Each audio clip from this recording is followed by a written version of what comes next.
Hello student, आज हम लोग स्टडी करने वाले हैं क्वेश्चन बैंक से फिजिक्स में 2012 में बिहार बोर्ड में पूछा हुआ ऑब्जेक्टिव क्वेश्चन। तो चलिए आप लोग फटाफट ज्वाइन कर जाइए और मैं शुरू करता हूं कि बिहार बोर्ड में आपको 2012 में कौन कौन सा क्वेश्चन पूछा है।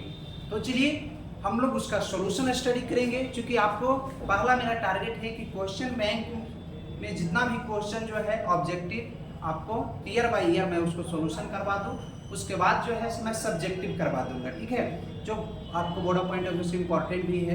और क्वेश्चन आपको पता है कि बार बार रिपीट भी करता है बहुत सा क्वेश्चन, और क्वेश्चन बैंक में बहुत सा उत्तर गलत दिया हुआ रहता है, उसके अकॉर्डिंग जो है बच्चा याद भी कर देता है। तो चलिए मेरे बच्चे, मैं शुरू करता हूँ। क्या कह रहा है, फिजिक्स 2012 का सोल्यूशन। फिजिक्स यानी बिहार बोर्ड में आपको 2012 में जो ऑब्जेक्टिव क्वेश्चन पूछा है उसका कैलकुलेशन, ठीक है। पहला क्वेश्चन क्या कहता है मेरे प्यारे बच्चे, चलिए तो देखिए पहला क्वेश्चन आपको क्या कह रहा है, ठीक है। पहला क्वेश्चन हम लोग देखेंगे कि क्या कहता है। तो पहला क्वेश्चन कहता है कि एक स्टेट कूलाम बराबर कितना कूलाम होता है। आपको बताया थे कि एक कूलाम बराबर 3 × 10 के पावर 9 स्टेट कूलाम होता है, ठीक है। तो कहता है एक स्टेट कूलाम बराबर 1/3 × 10⁻⁹ कूलाम, ठीक है। मल्टीप्लाई में डिवाइड में चला जाएगा। देखिए पहला 3 × 10⁻⁹, 3 × 10⁻⁹, 1/3 × 10⁻9 है। अब यहाँ पर 1/3 × 10⁻⁹ एक स्टेट कूलाम बराबर 1/3 × 10⁻⁹ कूलाम होता है। D is a correct answer. D बिल्कुल करेक्ट आंसर है। डी जो है आपका बिल्कुल करेक्ट आंसर है, ठीक है। दिक्कत होगा तो आपको कमेंट बॉक्स में कमेंट करके बताना। चलिए मेरे प्यारे बच्चे नेक्स्ट क्वेश्चन देखते हैं क्या कहता है। तो कहता है एक उभयोत्तल लेंस, ठीक है, डबल कन्वेक्स लेंस की बात किया जा रहा है, जिसमें आपको म्यू का वैल्यू दिया है 1.5, प्रत्येक तल की त्रिज्या 20 सेंटीमीटर, ठीक है। तो लेंस की क्षमता, एक फॉर्मूला होता है 1/f बराबर म्यू माइनस 1/r1 1/r2। मेरे बच्चे 1/f क्या होगा, म्यू का वैल्यू 1.5 दिया हुआ है और r1 20 है, दोनों सेम है। तो पहला प्लस में दूसरा माइनस में, तो एक 20 तो दूसरा -20।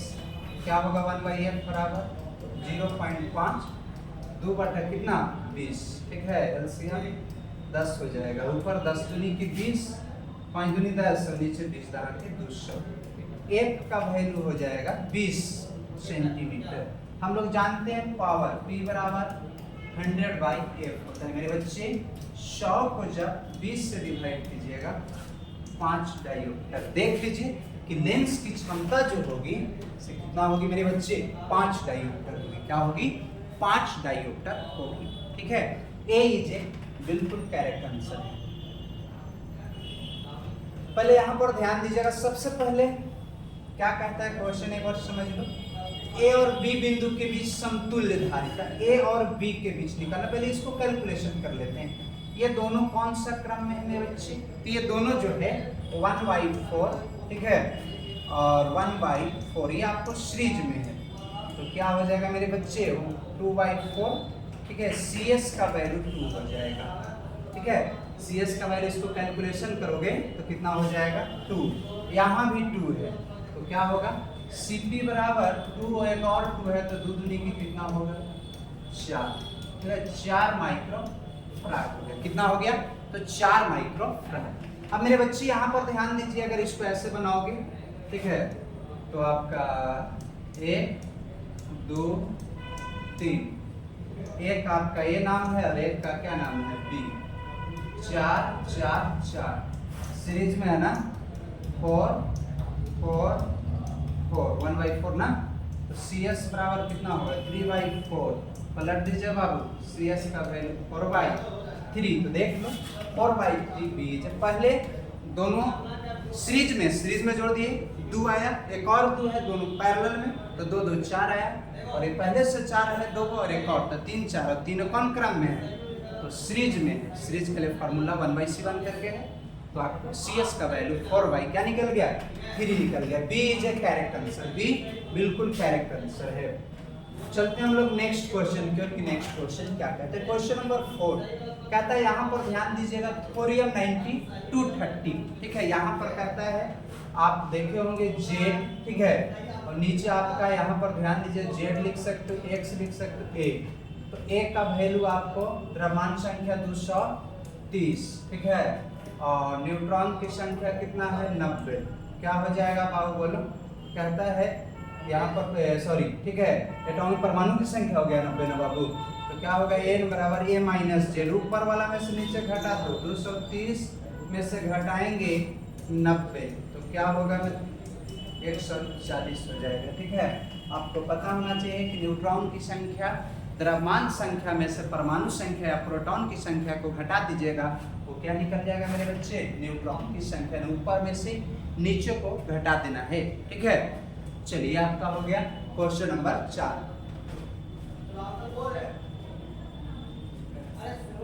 चलिए हम लोग चलते हैं नेक्स्ट क्वेश्चन की ओर कि नेक्स्ट क्वेश्चन आपको क्या कहता है। क्वेश्चन नंबर 5 मेरे बच्चे ध्यान देना है। यहाँ पर क्या कहता है? एक लौह चुंबकीय पदार्थ की चुंबकशीलता का मान। लौह चुंबकीय पदार्थ वैसा पदार्थ जिसे शक्तिशाली चुंबक के समीप ले जाने पर स्ट्रांगली अट्रैक्ट करता है, बहुत ज्यादा आकर्षित करता है, उसका चुंबकशीलता का मान बहुत ज्यादा होता है, इसकी वजह से ज्यादा अट्रैक्ट करता है, स्ट्रांगली अट्रैक्ट करता है। इसलिए इसका वैल्यू जो है 0 के बराबर तो हो नहीं सकता है, हमेशा धनात्मक होता है, छोटा तो हो नहीं सकता, बराबर नहीं होगा, इसलिए बड़ा होता है। इसका वैल्यू 1 से बहुत बड़ा होता है, लेकिन बहुत बड़ा नहीं, खाली बड़ा वाला ऑप्शन है तो बड़ा मार दीजिए, ठीक है। यानी लौह चुंबकीय पदार्थ के चुंबकशीलता का मान 1 से अधिक होता है। नेक्स्ट क्वेश्चन देखिए क्या कह रहा है मेरे बच्चे। कहता है एक प्रतिवर्ती धारा का शिखर वोल्टेज V0 का वैल्यू कितना है? 440 वोल्ट।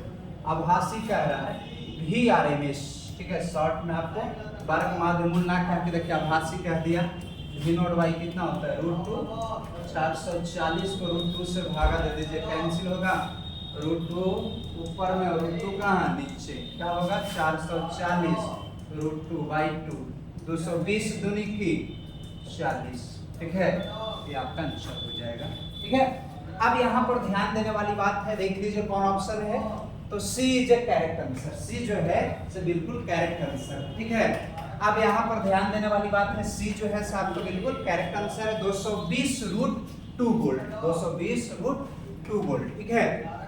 इस टाइप का आपको क्वेश्चन हमेशा रहता है, इसलिए थोड़ा सा आपको देखते जाना है, ठीक है। नेक्स्ट क्वेश्चन क्या कहता है मेरे प्यारे बच्चे, थोड़ा सा केयर करना है।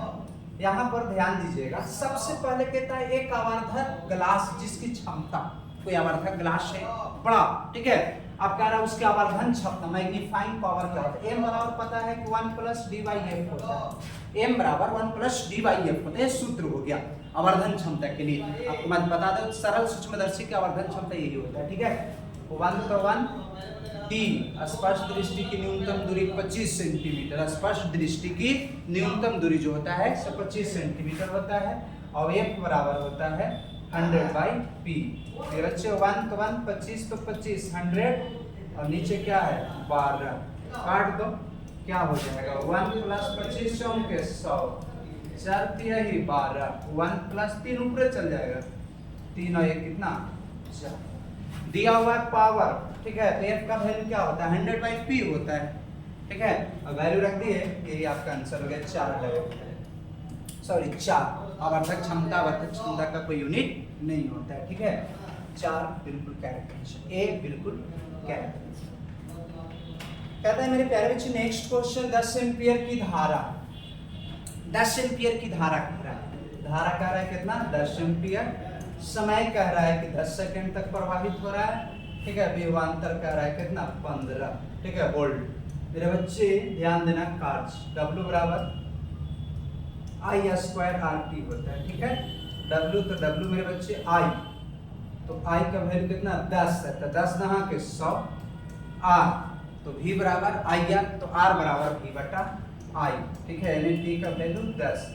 ध्यान दो बाबू, 1000 हो जाएगा और एक का वैल्यू 15, एक 10, 1500 मेरे बच्चे, 1500 जूल है कहीं पर? देखिए 150, 1500। C is a correct answer, C is a correct answer. देखो फॉर्मूला का खेला है, ठीक है। जब तक आपको फॉर्मूला याद नहीं रहेगा कोई क्वेश्चन बनेगा नहीं, तो फॉर्मूला याद रखना बहुत जरूरी है मेरे प्यारे बच्चे, ठीक है। चलिए नेक्स्ट क्वेश्चन देखते हैं। कह रहा है ये सिंबल जो है आपको मेरे प्यारे बच्चे, ये किसका सिंबल है देखिए, ठीक है। इस प्रकार अगर कर्व रहता, ध्यान दीजिएगा, अगर कर्व की बात किया जाएगा, ठीक है, इसकी बात किया जाएगा कर्व, अगर ऐसे रहता है, ठीक है, थोड़ा सा कर्व रहेगा, तो ये आपका है ऑर्गेट का, ठीक है, और एकदम पूरा ऐसे प्लेन अगर आप आ जाता है, देख लीजिए, ठीक है, ये इस प्रकार रहता है, ठीक है। तो इस स्थिति में इसको हम लोग क्या कहते हैं, ध्यान दीजिएगा, इसको हम लोग क्या कहेंगे, ये, ठीक है, ये आपका एंड गेट हो गया। और इस प्रकार अगर एक त्रिभुज के टाइप से रहेगा, इसको नॉट कहते हैं, इसको कहते हैं मेरे प्यारे बच्चे एंड कहते हैं, और इसको और कहते हैं, ठीक है। तो ये किसका सिंबल हो गया, दो इनपुट और एक आउटपुट होता है, ठीक है। तो मेरे प्यारे बच्चे ये जो आपका है एंड गेट का, देख लीजिए, मिलाइए, जिसका सिंबल मिल रहा है वही आपका क्या हो जाएगा, करेक्ट आंसर हो जाएगा। चलिए, ठीक है, D is a correct answer. चलिए मेरे प्यारे बच्चे नेक्स्ट क्वेश्चन क्या कहता है, क्वेश्चन देखिए, समझिए। निर्वात से 6000 एंगस्ट्रॉम तरंगदैर्घ्य का एक वर्णीय प्रकाश 1.5 अपवर्तनांक वाले एक माध्यम में प्रवेश करता है, तो माध्यम का तरंगदैर्घ्य, ठीक है। तो कह रहा है निर्वात का तरंगदैर्घ्य तो हमेशा ऊपर रहेगा, ये बात आपको पता है। अपवर्तनांक 1 पॉइंट कितना है 5, पॉइंट हटाइएगा तो कितना जीरो हो जाएगा, एक जीरो और बढ़ जाएगा, ठीक है। 15 15 चौके 60, 4 पर कितना जीरो, 3 जीरो एंगस्ट्रॉम, देख लीजिए, ठीक है। कौन हमें मिल रहा है मेरे प्यारे बच्चे, ए इज ए करेक्ट आंसर। जितना निर्वात का एंगस्ट्रॉम है, जितना अपवर्तनांक, उसे क्या कर दो, भागा दे दो, ठीक है। चलिए आंसर हो जाएगा, पढ़े होंगे अपवर्तनांक बराबर निर्वात में प्रकाश की चाल तथा माध्यम में प्रकाश की चाल के अनुपात को अपवर्तनांक कहते हैं, ठीक है। चलिए नेक्स्ट क्वेश्चन हम लोग देखते हैं कि नेक्स्ट क्वेश्चन आपको क्या कहता है। कहता है मेरे प्यारे बच्चे, आपको बताना है, कमेंट बॉक्स में आप लोग कमेंट करके बताइए कि जब प्रकाश एक माध्यम से दूसरे माध्यम में जाता है तो निम्नलिखित में से कौन राशि परिवर्तित नहीं होता है। मेरे प्यारे बच्चे आप लोग कमेंट बॉक्स में कमेंट करके बताएं कि कौन सी राशि जो है से बदलता नहीं है। देखते हैं कौन कौन बच्चे इसका बिल्कुल करेक्ट आंसर बताता है। चलिए मेरे प्यारे बच्चे फटाफट कमेंट बॉक्स में आप लोग कमेंट करके बता दीजिए कि क्या नहीं बदलेगा, ठीक है। तो कहता है निम्नलिखित में से कौन सी राशि नहीं परिवर्तित होती है, सॉरी, निम्नलिखित में से कौन परिवर्तित हो। देखिए यहाँ पर क्वेश्चन थोड़ा सा समझना है, क्या कह रहा है, जब प्रकाश की एक माध्यम से दूसरे माध्यम में प्रवेश करती है तो निम्नलिखित में से कौन सी राशि परिवर्तित होता है। तरंगदैर्घ्य भी परिवर्तित होता है, चाल भी परिवर्तित, आयाम बदलता कौन नहीं है, तो आवृत्ति नहीं बदलता है। कौन नहीं बदलता है, आवृत्ति, और बाकी सब बदल जाता है। तो A is a correct answer, C is a correct answer and D is a correct answer, 3 सही होगा। और नहीं जो देखो क्वेश्चन कौन नहीं बदलता है, तो आयाम, इन आवृत्ति जो है से कभी नहीं बदलता है। कोई माध्यम में चले जाओ, आवृत्ति कभी भी चेंज नहीं आपको होगा, ठीक है। फ्रीक्वेंसी कभी नहीं बदलता है, तरंगदैर्घ्य बदल जाएगा, चाल बदल जाएगा, आयाम भी बदल जाएगा, ठीक है। चलिए तो परिवर्तित वाला बात था। कहता नेक्स्ट क्वेश्चन, मेरे प्यारे बच्चे थोड़ा सा कमेंट बॉक्स में आप लोग कमेंट करके बता देना है, निम्नलिखित में से कौन सी विद्युतीय क्षेत्र में विक्षेपित नहीं होती है। पहले होती है तो होती है कैथोड किरणें, अल्फा बीटा, ये जो आपका होती है, ये नहीं होती है। गामा किरणें की वेधन क्षमता सबसे ज्यादा होता है, एकदम सीधे निकल जाता है, ठीक है। पेनिट्रेटिंग पावर, भेदने की क्षमता बहुत ज्यादा रहने की वजह से वो क्या करता है, बिना विचलन के सीधे निकल जाता है। यही रीजन है वो डाइवर्ट नहीं होता है, ठीक है। तो कहने का मतलब कौन विक्षेपित नहीं होती है, तो गामा विक्षेपित नहीं होती है। और साथ साथ एक्स किरणें भी जो होती है उसका विभेदन क्षमता गामा से कम है, लेकिन वो भी विक्षेपित नहीं होता, वो सीधे निकल जाता है, ठीक है। तो आपको ये गामा किरणें हो गया, एक्स किरणें, चूंकि दोनों अगर एक्स नहीं रहता तो हम लोग कौन नहीं मारते, गामा मारते। चूंकि देखिए हम डबल एक्स से अधिक वाला, पहले एक्स से अधिक आंसर सही होता था, इसलिए अब ये सब सिस्टम नहीं रहेगा। अगर ऐसा क्वेश्चन आएगा तो एक ही मारना, गामा किरणें, किसकी वेधन क्षमता सबसे अधिक होता है, गामा किरणें, ठीक है। लेकिन दोनों डाइवर्ट नहीं होता है, इसलिए मैं यहाँ पर, क्योंकि इसमें कहता है कि एक से अधिक उत्तर सही है, इसलिए यहाँ पर 2 सही होगा, ठीक है। चलते हैं हम लोग नेक्स्ट क्वेश्चन की ओर। नेक्स्ट क्वेश्चन जो है आपको क्या कहता है, मेरे प्यारे बच्चे कहता है यहाँ पर ध्यान, निम्नलिखित में से किसका द्रव्यमान इलेक्ट्रॉन के द्रव्यमान के बराबर नहीं होता है। किसका द्रव्यमान जो है इलेक्ट्रॉन के बराबर नहीं होता है। यहाँ पर ध्यान दीजिएगा, निम्नलिखित में से किसका द्रव्यमान इलेक्ट्रॉन के बराबर होता है। ठीक है, न्यूट्रॉन के नहीं होता बराबर, प्रोटॉन के भी नहीं होता है, हाइड्रोजन के भी नहीं होता है, पॉजिट्रॉन के होता है। किसके बराबर होता है? पॉजिट्रॉन। अब सबका मास पता होना चाहिए। ठीक है, तो आपको न्यूट्रॉन की बात किया जा रहा है, ये भी बराबर नहीं होगा। प्रोटॉन की बात किया जा रहा है। ठीक है, तो कहता है निम्नलिखित में से किसका द्रव्यमान इलेक्ट्रॉन के बराबर नहीं होता है। यहाँ पर करेक्ट आंसर जो है मेरे प्यारे बच्चे देख लो, प्रोटॉन का बराबर नहीं होता, पॉजिट्रॉन के हाइड्रोजन के बराबर नहीं होता है और न्यूट्रॉन के बराबर नहीं होता है। ठीक है, तो बाकी तो समझदार ही है कि कौन होगा बराबर से, पॉजिट्रॉन हो जाएगा। कहता है, चलिए मेरे प्यारे बच्चे देखना है यहाँ पर क्या कहता है। व्यतिकरण पैदान में अधिकतम और तथा न्यूनतम का अनुपात। लेकिन इसका क्वेश्चन पूरा है, दिया हुआ है 80:1 दिया हुआ है। ठीक है, आपको दिया हुआ है कि प्रकाश के आपको तीव्रता होती है, उसका अनुपात दिया हुआ है 81:1 दिया हुआ है। ठीक है, हम लोग जानते हैं a + b का होल स्क्वायर बराबर, ठीक है, क्या हो जाएगा मेरे प्यारे बच्चे, और कितना है 81। ठीक है, a - b का होल स्क्वायर बराबर 1। ठीक है, a + b बराबर 9 और a - b कंपेरिजन कर देगा 1, जोड़ दो 2a बराबर बोलो 10, तो a बराबर कितना 5, a 5 निकल गया तो b कितना निकलेगा 4। मेरे बच्चे क्या कर रहे हैं, अनुपात कर रहे हैं, मैक्सिमम और मिनिमम, मैक्सिमम और मिनिमम देख लो। ठीक है, एक 5 है और एक 4 है, स्क्वायर करो 25/16, 25:16। कहीं मिल रहा है बाबू? बोलिए 25:16, ये सूत्र होता है। जब तक ये सब पता नहीं रहेगा, ठीक है, इसी से रिलेटेड एक और क्वेश्चन है, उसमें डायरेक्ट हो जाएगा। क्या कहता है मेरे प्यारे बच्चे, दोनों तरंगदैर्ध्य का अनुपात।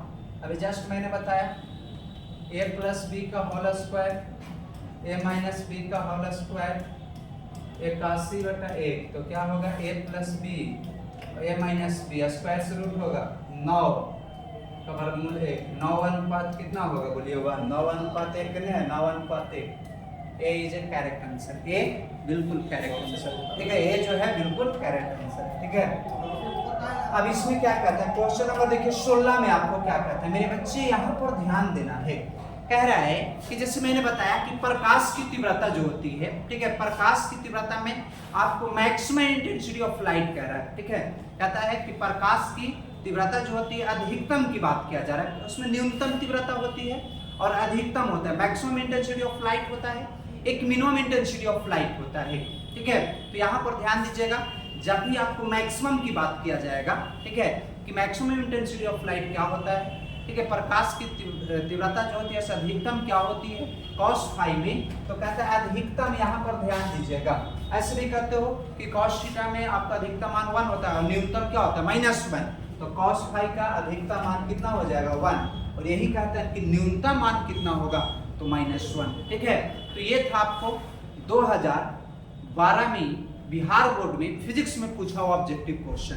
ठीक है, तो ये आपको 16 क्वेश्चन था, तो इस लेक्चर में 16 ही क्वेश्चन है। तो अगर किसी प्रकार का दिक्कत होगा तो आप जो है कमेंट बॉक्स में कमेंट जरूर कीजिएगा। ठीक है, कोई भी क्वेश्चन भी रहे, डाउट रहे, ठीक है, तो आप उसको कमेंट कीजिए, मैं उसका कैलकुलेशन करूंगा। ठीक है, तो नेक्स्ट लेक्चर में हम लोग देखेंगे कि 2013 में बिहार बोर्ड में आपको कौन कौन क्वेश्चन जो है सब पूछा है। तो आज बस इतना ही। Thanks watching this video, bye.